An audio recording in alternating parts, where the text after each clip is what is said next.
All right, thank you for, okay, thank you. So Yogi graduated this last June, and I'm gonna have him take it away. Thank you. Hi, I'm Yogi Sylvain. I graduated last June, as Madrid already said. Um, as you all know, we're in the middle of a global pandemic. So I personally was unable to go to university, and I decided to take a gap year. In this gap year, I joined with AmeriCorps and CCC. Now, AmeriCorps is a program that brings together youth from 18 to 26 right now because of the CARES Act. Normally it's 24. From all over the country to help in underserved communities. Now, after AmeriCorps, I plan to continue on to university, um, but many people can keep doing AmeriCorps or doing other volunteer programs, and there's a lot of things you can do after AmeriCorps.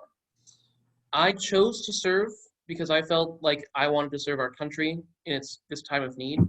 But it's a great program for honestly anyone. We have people who are graduates of high school and graduates of college, or maybe they've done 2 years of community college, or they're taking a gap year. It's great for all kinds of different people. Yeah. So I'm going to introduce my three teammates who are our community relations representatives. We have Aviva, she's from Maryland. We have Juliana, and then we have Amber from New York. And they're gonna finish off this presentation, but I'll be back at the end when you guys have questions. So yeah, let's let them take it away. Yogi for that introduction. So again, hi, my name's Juliana. My name is Amber. And we're the community relations representatives for AmeriCorps. So we handle all media interactions and everything for the team. So let's share.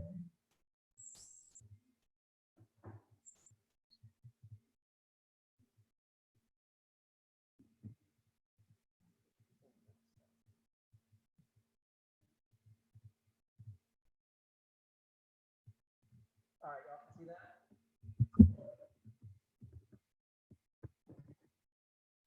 So again, we are AmeriCorps and CCC members. And so AmeriCorps is composed of 3 national service programs: State National, VISTA, and NCCC. NCCC stands for National Civilian Community Corps. And NCCC members come from all over the country to serve on teams, which are made up of 8 to 12 members. Members, again, as Yogi mentioned, range from ages 18 to 26, 24 before the CARES Act, but 26 now. And each team spends 10 months addressing community needs in a variety of ways. So our 6 key areas are education, supporting students in public, private, and charter schools, improving attendance and engagement, and helping to increase graduation rates. We have economic opportunity, which we help to build and rehabilitate affordable housing and connect people to jobs. Environmental stewardship, conserving natural habitats, protecting clean air and water, and reducing utility bills by improving home energy efficiency. Then we have healthy futures, building the capacity of food banks, and addressing food insecurity. And we have veterans and military families, connecting veterans and families of veterans to education opportunities, jobs, and benefits they have the potential to earn. And last but not least is disaster response, which I'd argue we're most famous for, repairing homes, assisting survivors, and helping restore communities. So right now, a disaster relief project that AmeriCorps is working on is after Hurricane Harvey. And our mission statement is building communities and developing leaders through direct team-based national and community service. So how exactly does AmeriCorps and CCC work? So first of all, AmeriCorps members, after they're accepted in the application process, they can be sent to any 4 regions of the United States. So this region, the Southwest, which is the west, the Southern region, and the Northwest. Sorry to interrupt. We're having a hard time hearing you. I don't hear. Okay. I'll move. I'll just repeat what I just said. So after you complete the application process and you're accepted, the AmeriCorps member can be sent to any of the 4 regions of the United States. One of them is the Pacific region with its campus in Sacramento, California. One of them is the Southwest region with its campus based in Aurora, Colorado. The Southern region's campus is based in Stipend, Mississippi. And then there's the North Central region with its campus based in Lincoln, Iowa. And after you're assigned to a region, every member goes to their region's campus for training. In this time, they can meet their team, a leader, and this is when they're assigned to the project, or as we like to say in AmeriCorps, their first spike. The spikes can take place in any state in their designated region, and it can address community needs in any variety of ways. And it could be in a totally the next step could be in a totally different state than the one we served previously. Amber, I'm sorry, the volume or something's going on with your, I can't understand what you're saying. Okay, is it better now? Yes, yeah. Okay, sorry about that. Okay, I'll just repeat back from the campus. So after you are assigned to a campus, to train at that campus for the coming spike, which is an AmeriCorps term for your first project. And this project will take usually 6 to 12 weeks, and you could be stationed in any state within the region you're designated to. And you're usually assigned around 3 spikes per service year. And each spike may be completely different from the one you had last served in, and it may be in a completely different state, though it will still be in the region you're assigned to.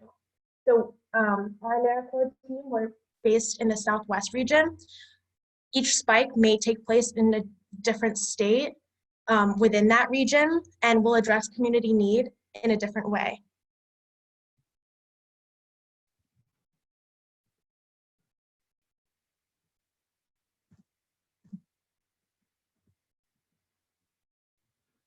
So why should you join AmeriCorps? You do receive an educational award of over $6,000, which you can put towards student debt or tuition. You also get a living stipend of $4,000 for your 10 months of service. Room, board, and food is a guarantee for the entirety of the program. You have the opportunity to receive a congressional award for national service, which is one of the highest ranking awards you can receive as a young person, and you can earn up to 6 college credits. Also, dedicating 10 months of your life to national service looks absolutely incredible on college applications and resumes. Plus, you gain so many professional skills and life skills that you can use for your career and schooling afterwards. Alternatively, you can participate in Fema Core, which is very similar to NCCC, except all of the projects are focused on disaster response. It involves much more office work, so for those of you who would prefer a more comfortable working experience and wish to develop skills in emergency management, Fema Core might be for you. On the other hand, if you would prefer more hands-on work, which may be more physically demanding, you may be more well-suited for the traditional NCCC program, which is the one we're doing. Furthermore, if you have strong leadership skills, you may want to look into becoming a team leader for NCCC.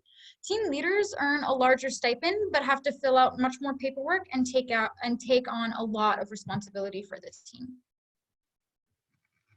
Okay, so if you want to apply to NCCC, which I highly recommend, NCCC applicants need to have a few qualities for sure. You're going to be successful in this program.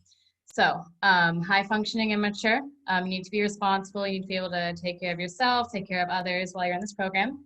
Highly motivated and committed. You're going to be working long hours and sometimes doing very menial tasks, but you need to be able to see the big picture of your work. You're really making a difference in these communities, even though the work may be tedious day by day. Team oriented. Again, as we mentioned, you're going to be living with 8 to 12 members. That's a lot of people in one household. So you're going to want to make sure that you're comfortable spending a lot of time with people and eating in the same place, living in the same place, and in tight quarters at times. Able to follow instructions and function in a peer-led environment. Again, you're going to be working with your teammates, and so you're going to You want to have the ability to step up and lead the group, but then also step back, listen to others, and take instruction from your teammates and your team leader, of course. You need to be flexible, and you need to be really adaptable to the changing work environments, locations, assignments, and other conditions. One thing that I think the three of us have learned, with Yogi, the four of us, have learned in NCCC is that you need to be adaptable, especially in times of COVID. You never know if you're going to change quickly or there's going to be a new policy or regulation that needs to be in place. You need to be able to lead, again, take initiative. You're not always going to have specific instructions, not a list of exactly what you need to do.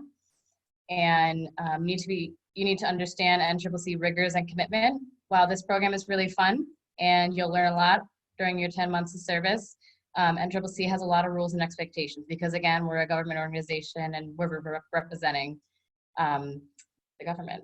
And respectful diversity. Core members and team leaders come from all parts of the country and have different backgrounds. So all NCCC members need to be respectful of this. And last but not least, drug-free and be able to submit a criminal background check. However, if you're worried about prior offenses, excuse me, they're not automatic disqualifiers, and backgrounds are examined on a case-by-case basis. A little bit more about our team specifically.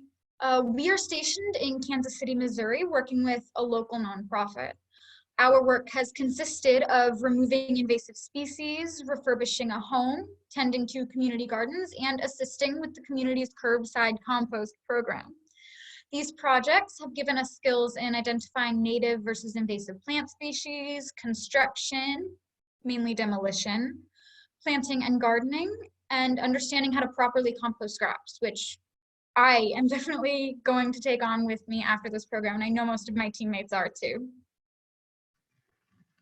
So here's some pictures and a video of our team at work. For some context.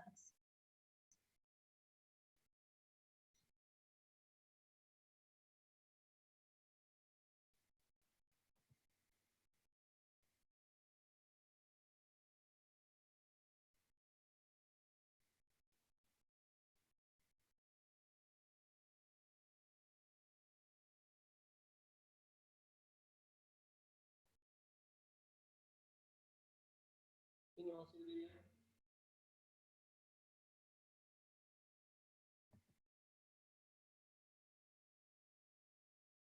But we'll go back and explain a little bit about what we're doing. So to the far left, we have one of our team members, Julia, helping out with our sponsor's urban farming program. And there's actually a community garden that we helped tend to and wrap up for the winter.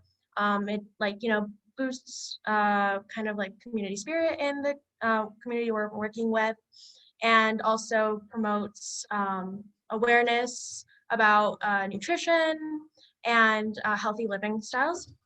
Then to the right of that picture are our teammates Avery, Julia again, and Steph. And here we're working on the removal of bush honeysuckle, which is an invasive species in this area of the United States. We worked for a while, about a week, removing these invasive species from Kessler Park, which is a local park in the area. And then to the right, there's just another picture of us removing the roots from that area. Then we have Juliana, assisted by team members Julia and Avery. This is the house we're currently helping out with refurbishment. There is a lot of work to be done, but mostly demolition, as Aviva mentioned before, because this is a very old house, and it was below standard codes, safety codes for living in, and the woman who currently lives in this house obviously needs a place to stay, and there are future plans for it to become a halfway house. And so we're just helping out with the removal of the dangerous parts of the house, which are old and need replacement. So to the right, you can see an exterior view of the house and our team in our PPE. because safety is a priority. And then to the right of that picture is just another photo of our team members working on the community garden.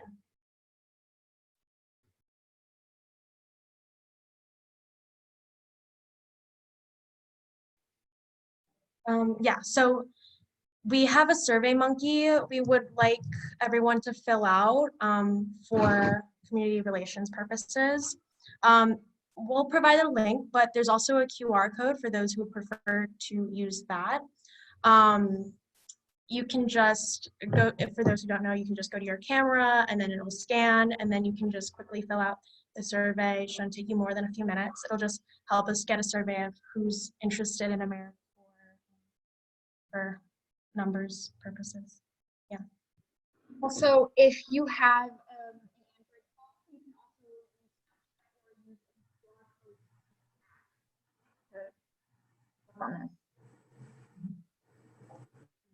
So for more information, you can go to AmeriCorps.gov. But for right now, we're going to be taking some questions. So if you want, you can unmute yourself. Well, I mean, fill out the SurveyMonkey link before the end of this session, please, if you could. But if you have any questions, you can drop them in the chat, or feel free to unmute yourself and do it from there. Can you also drop the SurveyMonkey link in the chat to see if you can? For sure. I actually have a question about the house. Do you work with experts like in the demolition and things that you're doing at the house? Are there like contractors you're working under, or like tradespeople that are experts that are training you all to do these things?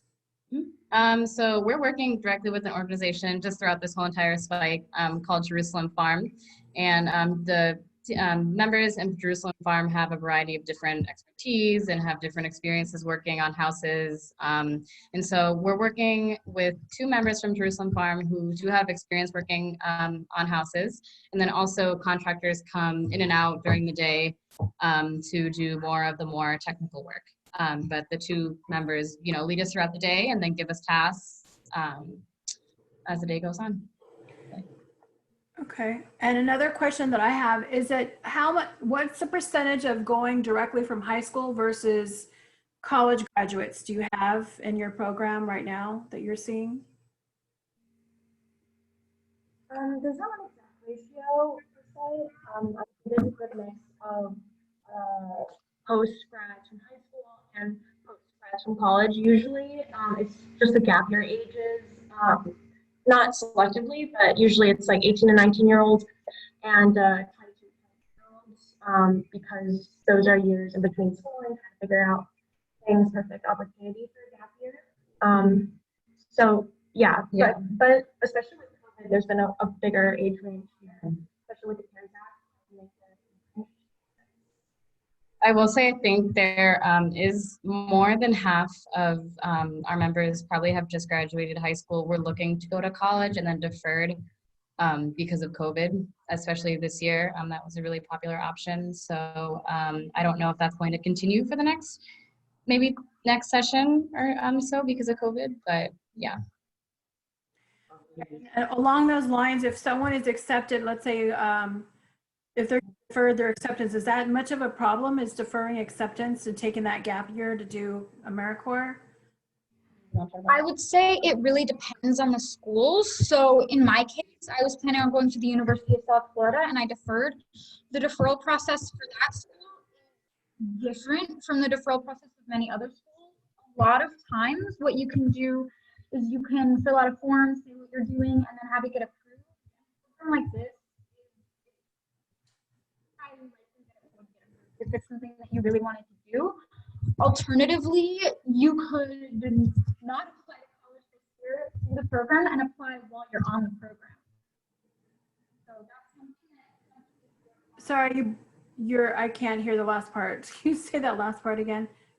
Alternatively, you could not apply to college this year and then do the program and apply to schools while you're on the program. So that's something that some of our team members are doing, which I think is also beneficial because you have a lot of resources that you can use to help you apply in school, like in high school. But here you also have a lot of resources. So like Juliana, for example, is our Life After AmeriCorps contact. So she's been helping us a lot with applying to college, applying to jobs, filling out resumes, working on stuff that you're going to need for after the program. And you have all of the rest of your teammates that have their experiences and knowledge that can help you with essay writing and applications. And we're all very close on that front. This is the perfect resume if you are looking for a job post college, or even going into college, and you can add it to your application if you're still applying to college. In addition, if you, for example, maybe have not gotten to the university that you wanted to, straight on your applications to college as well. So if you then reapply after AmeriCorps to other universities, you have a higher likelihood of getting into a school you might want to. An example of some schools, I mean, we're all going to different schools. I'm going to the University of York.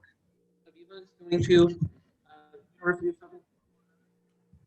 Juliana just graduated from University of Massachusetts. And then Amber is going to Harvard University. And then also, money is obviously, you know, a big factor in choosing where you're going to go to school. And so AmeriCorps allows you to not only get one education award, but 2 educations award if you complete 2 years of service. So it could be a big help when you apply to college, getting those $6,000 or upwards of $12,000 when you're applying. Great. Is there any other questions, or you can put it in the chat if you have a question? Is there any of you that wants to give up your email just in case one of our participants want to email one of you? Sure, I can give my email. So my name is Juliana Fleming again.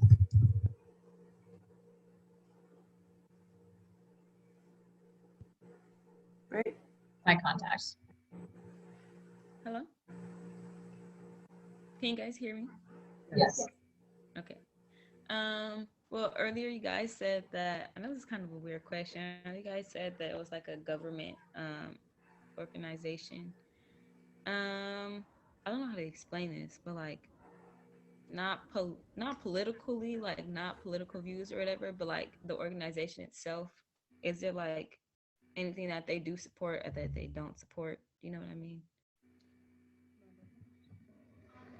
So AmeriCorps itself doesn't identify as either on any part of the political spectrum. So for example, while we're in uniform like this, we are not allowed to discuss politics or specifically what we believe, because it could represent, because since we are representing the organization, we have to be completely impartial to any political viewpoints. AmeriCorps is a government organization is because it gets funding from Congress. So it's not really tied to the government in any other aspect besides that. So completely nonpartisan. That's it. We just get funding from Congress. That's kind of it.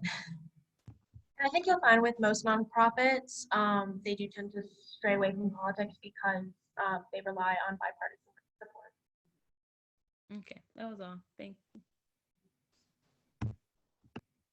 Oh, never mind. I have one more question. My bad. Go ahead. Okay. Since you guys, like you said, flexibility, like there's gonna be a lot of moving. For like people with triggers or anything, like for instance, the environment, men, like I don't know how to explain it. Since you're gonna be living with people, how is that? Like I don't know how to phrase this question, but just like to make sure that like someone's safe or whatever. Like how do you guys go about that and feeling comfortable, basically? So mental health is definitely a big priority in NCCC and then also within our team. For example, we have weekly mental health check-ins. We right off the bat, we sat down to talk about our different triggers, what we were comfortable with, what we weren't comfortable with. And then the team leaders are also really accepting of that, all NCCC administration. And so if whatever concerns an individual has with certain triggers, certain experiences, anything, it's really respected, really listened to. with amongst your team and the organization itself. Okay. Also, it does depend on the group you're with, like what kind of protocols you want. The weekly mental health check-in is something that our team decided to do because at the start of our first spike, every team had to create what's called a group charter, which is a list of rules that we all agree to follow and that we created in order to create a more comfortable and safe and healthy living environment, because living communally with up to 11 other people can be difficult, especially if you've never done it before, especially since we're living in, crazy times these days.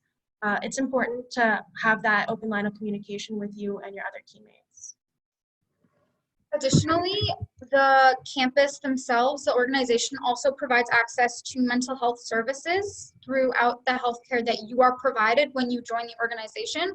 So if you ever need extra support or an appointment or anything like that, you are able to get that through the organization. It's something that is one of the benefits it's offered.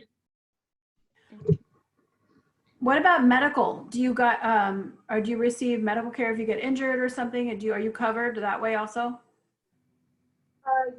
So it's the same type of thing. So when you join the program, you do gain access to a healthcare plan.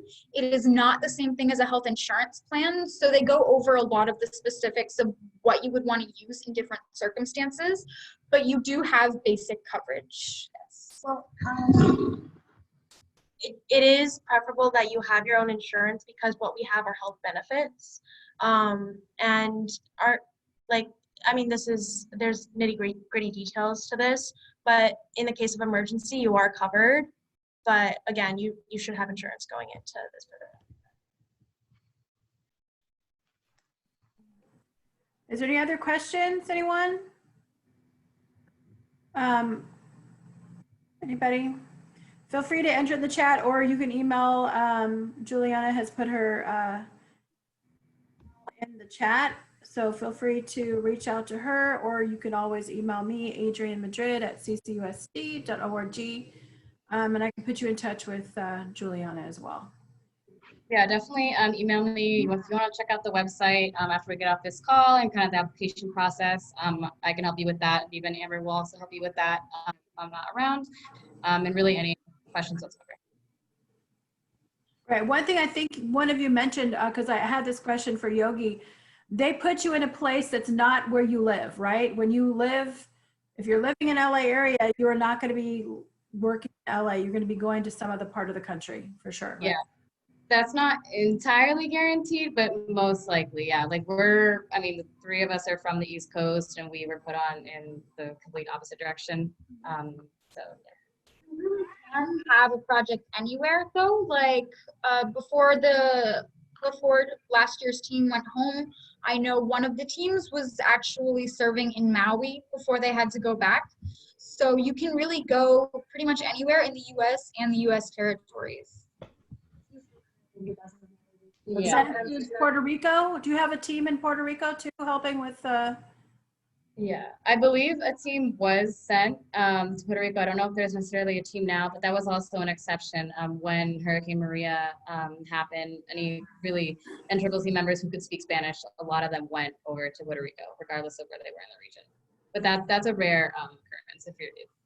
Yeah. Um, Even if it's outside your designated region, I have another question. yeah. What is that?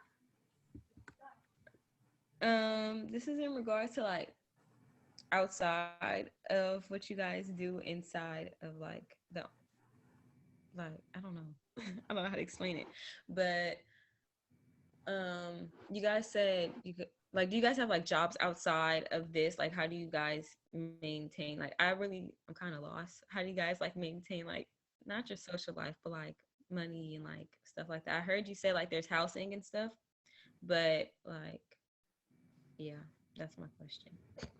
So in terms of work, when you join the program, you are not allowed to have a part-time or a full-time job outside of the program or do any schooling outside of the program, and you wouldn't really be able to anyway because the program itself takes up a lot of time. Like we're working from Tuesday through Saturday, 9 to 5 all week, and then so you wouldn't really have time to do a job anyway. So most of your budget comes from the living stipend that you receive from the program and any extra money that you already have, but you wouldn't be spending it on things like daily food and stuff because that's provided by the program.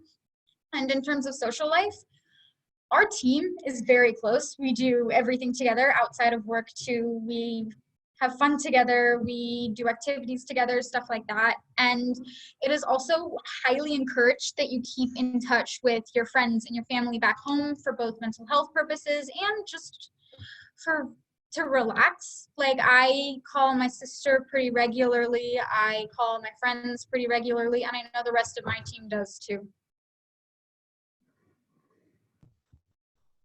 Any other questions? Oh, go ahead, Amber. I mean, one thing we do outside of work are what are called ISPs, which is an independent service project. So that's community service, which can include anything under the sun that you could do normally, like soup kitchens. Today we just helped out at a local thrift store, which was being hosted by a local church. And you can do anything like that. And in regards to social life, as Aviva was saying, I mean, over the weekends on our free time, we go shopping, we go to farmers markets. I mean, it's not like you're Fun ice skating. Yeah. We went ice skating. There's a lot of things to do depending on the area you're in. And again, so in regards to money, we get a living stipend, which is about $150 every other week. And it's not a lot because it's just a stipend. We're technically just volunteers doing community service, but you find that you don't really need to purchase all that much because, again, like the whole team gets a budget for how much we can spend on food, which we cook together. So that money is for personal products, or you can save it for later, after your service year. It's up to you. Okay. You said, I know there's a lot of questions, but I'm really interested in this. I don't know how to explain it. I think this is from, okay, that's not important, but I've always wanted to build a house in Peru. I don't know why I chose Peru, but I always wanted to build a house in Peru, and I'm pretty sure it's off of a movie or a show. I can't think of it right now, but I like this organization. But for college, do you guys think, I don't know, I'm scared to take a gap year. I just feel like, are you guys still I guess you would say studying? I guess. That's what you would say. Okay, so in my case, I always knew that I was going to take a gap year. It just was a question of what I was going to do. So I would say you don't have to be afraid to take a gap year at all. A lot of colleges do defer, and most of the world outside of the US, they don't go to university right out of high school. So the US is kind of like an anomaly on that front already. So I would say to never be afraid to do something like that because it's so worth it. You are never going to have another point in your life when you can take a year off and serve other communities or take a year off and travel the country. It's a very limited part of your life where you are actually able to do that, especially do it without paying for it, which is kind of the point of this program. So my advice is to take advantage of it as much as you feel comfortable doing so. I'd personally highly encourage taking a gap year. I don't think that I would have taken one without this pandemic, but I think it's one of the best decisions I've ever made. And I think gap year culture should definitely be more encouraged in America because it does. I like to think about what we do kind of right now in AmeriCorps as like adulthood on training wheels a little bit. Like you take on certain responsibilities, but you also rely a lot on your team, and you make a lot of like discoveries on what you like and what you don't like, and that can influence what you think you may want to study in college or just do in life in general as educational purposes. Okay. Also, are any three of you guys gonna be there like next year? I know you guys. Never mind, because you guys all said you guys are going to college. So, is it always like? Is that? I don't know how to explain it, but I know you say 2 years, but Yeah, so I think, are we planning, I think the three of us are planning on doing 1 year. We do have a team member who is looking into a team leader position next year. So he's doing a core member this year and then a team leader position next year. And then our team leader is a second term team leader. So, I mean, a lot of people, I would say, do 2 years or at least plan to do 2 years. okay. Also, an option is if you wanted to be a core member right out of high school, do a couple years of college, and then apply to be a team leader. That's also something that you could do, and you would still get the double year award, I'm pretty sure, right? Mhm. Yeah. So that's, you don't, yeah, they don't have to be consecutive. That's another option that you could look into. Okay. Thank you. Thing, if you do go to college during your service term, all of your loans are put on forbearance. So if you have any loans, you don't have to pay them for the time period that we're here. Well, yeah, interest doesn't accumulate, so you can delay your payment on them while you're working and not making any here and not making any money. I mean, you're making some money, but not enough to pay your student loans until you get your stipend, which will help significantly to pay your student loans, education award.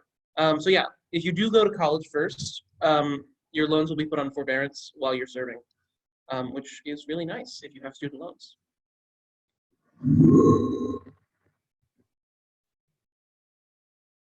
Any other questions?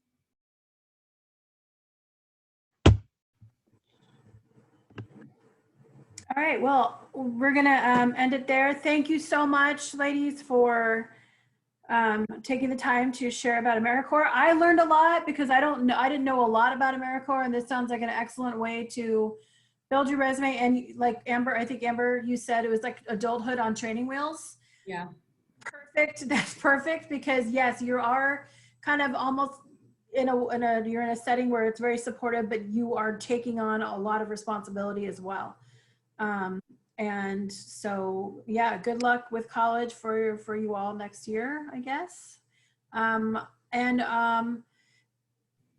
other thing, oh yeah, so I know Jasmine has a question for me. Okay, so that's it. So thank you very much for coming, and let me know if you have any other questions for Juliana. Feel free to email her or me, and I'll get you in touch. All right. Yep. Thank you. Very much.